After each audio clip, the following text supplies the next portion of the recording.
tunatazamia kuwa na mkutano wa Injili tarehe 22 mwezi huu wa 6, yani kuanzia Jumapili mpaka Jumapili nyingine.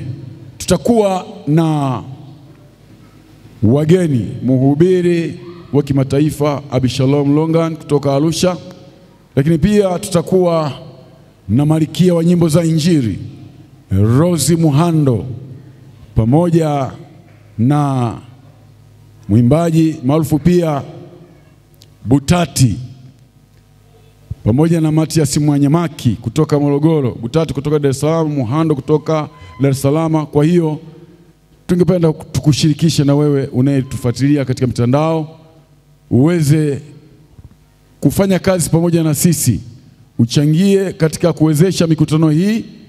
Kama utawezeshwa na Mungu, unaweza ukachangia. Unaweza kufuatia namba zetu kwenye mtandao ambazo zinasoma 0752 43 93 89, 0752 43 93 89. Mungu akubariki sana na ukaribisha kwenye mikutano katika wiki ijayo. Utufuatilie tena, tufuatilie kwa makini, kwa sababu tutakuwa tuko hewani kutoa mafundisho mazuri sana. Karibu sana na Mungu akubariki. Amen.